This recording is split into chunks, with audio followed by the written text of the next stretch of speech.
ঐ তহঁতৰ যে তিনিটাহে আহিছে স্কুললৈ কিয়? বাকী মুখা ক'লৈ গ'ল? ক'ত মৰিবলৈ গ'ল বাকী মুখা? ছাৰ, আজি গাঁৱত বিয়া আছে, সেইকাৰণে আমি তিনিটাহে আহিলোঁ। বাকী মুখা চব বিয়া ঘৰত খেলি আছে। অঁ, এতিয়া বিয়া খাই ফুৰিবি, পিছত পৰীক্ষাত নম্বৰ কম পালে বাপেৰে আহি মোক দোষ দিব। এনেকৈ নহ'ব দেই তহঁতৰ। ঐ, এই টকলা আজি কি হৈছে অ'? আহিয়ে দেখোন একেবাৰে আমাক বকিবলৈ আৰম্ভ কৰি দিলে। ময়ো ভাবিছোঁ কথাটো। সি আহি আমাৰ ওপৰত একেবাৰে খং দেখুৱাই আছে। ঠিক নাই, আজি ঘৰত ঘৈণীয়েকৰ লগত কাজিয়া কৰি আহিছে নেকি? অঁ, এইডালে আৰু ঘৰত ঘৈণীয়েকৰ লগত কাজিয়া কৰি আহিব, আহি আমাৰ ওপৰত হাৰণ পুৰাবহি। সেইডালে আৰু দেখা নাই একদম ইহে মাষ্টৰ ওলাইছে আৰু পৃথিৱীত আৰু মাষ্টৰ নায়েই আৰু। ঐ, কি ফুচফুচাই আছ তোমালোকে? ভালকৈ ফুটাই নকৰা কিয়? কি ক'ব বিচাৰিছা? এনেকৈ ফুচফুচাই থাকিলে মই ভাল নাপাওঁ কিন্তু দেই। নহয় মানে ছাৰ, মই মানে কৈছোঁ আমি তিনিটা ভাল ল'ৰা ছোৱালী, সেইকাৰণে আমাৰ পঢ়াত আগ্ৰহ আছে যে, সেইকাৰণে আমি স্কুললৈ আহিছোঁ। বাকীখিনি পঢ়াত আগ্ৰহ নাই, চব বিয়া ঘৰত খেলি আছে। ইচ, কম আগ্ৰহ আছেনে সিহঁতৰ? দেখা নাই একেবাৰে। এনেকৈ হ'লে আৰু সোনকালে তহঁতে মোক মাৰি পেলাবি আৰু। ছাৰ, আমি নেমাৰোঁ দিয়ক। বাকী আমাৰ ক্লাছত যিকেইটা ল'ৰা আছে, সিহঁতকেইটা পাল্লাত পৰিলেতো সোনকালে আপুনি টপকি যাব আৰু। কি টপকি যাব? কি শব্দ এইবিলাক? কি শব্দ? টপকি যাব মানে মৰি যাব ছাৰ। অঁ, মৰি যাব? ভালকৈ ক'ব নোৱাৰ? মানে মৃত্যু হ'ব। মৃত্যুৰ সমাৰ্থক শব্দ তহঁতে জানো নাজানো? মানুহ মৰিলে মানুহে কি বুলি কয় ভালকৈ জানো নাজানো তহঁতে? ডাঙৰ মানুহৰ পৰা শুনিছ নাই? নাই জনা আজি শিকি ল'বি ভালকৈ। জানো ছাৰ, মই আটাইখিনি জানো মানুহ মৰিলে মানুহে কি কি কয়। ঠিক আছে, তই বাৰু এফালৰ পৰা কচোন মানুহ মৰিলে মানুহে কি কি কয়।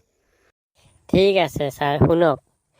আমাৰ যেতিয়া মহাপুৰুষসকলৰ মৃত্যু হয়, তেতিয়া তেওঁলোকক কোৱা হয় ইহলীলা সম্বৰণ কৰে, আৰু তাৰ তলৰ মানুহবিলাক মৰিলে কোৱা হয় মুখ্য প্ৰাপ্তি হয়, আৰু তাৰ তলৰবোৰ মৰিলে নৰচৰ দেহ ত্যাগ কৰে বুলি কয়। তাৰ তলৰবোৰ মৰিলে স্বৰ্গগামী হয় বুলি কয়।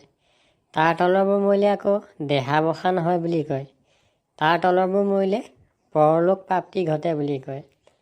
তাৰ তলৰবোৰ মৰিলে পৰলোকলৈ গমন কৰে বুলি কয়, আৰু তাৰ তলৰবোৰ মৰিলে অচিন দেশলৈ গমন কৰে বুলি কয়।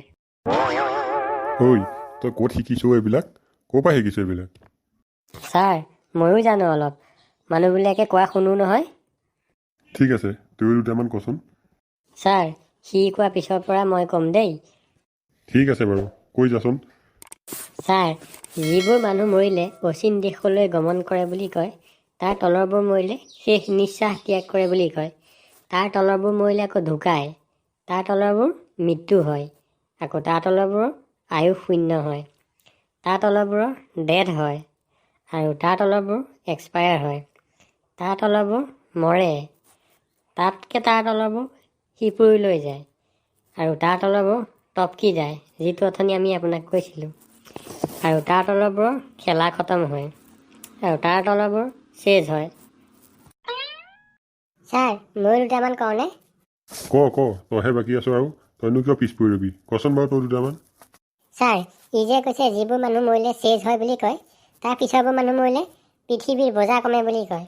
তাৰ পিছৰবোৰে টিকেট কাটে, তাৰ পিছৰবোৰ চেটেপ হৈ যায়, আৰু তাৰ পিছৰবোৰ বেলটি যায়, আৰু সদৌ শেষত আমাৰ নিচিনাবোৰ যেতিয়া মৰে, তেতিয়া কয় সেইডাল গ'ল বুজিছ।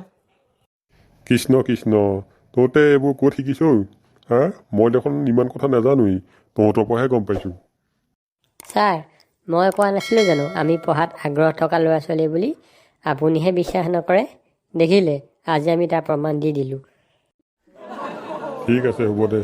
ভাল লাগিল বাৰু তহঁতৰ জ্ঞানৰ সীমাবোৰ দেখি। আজিলৈ তেতিয়াহ'লে ক্লাছ খতম আৰু।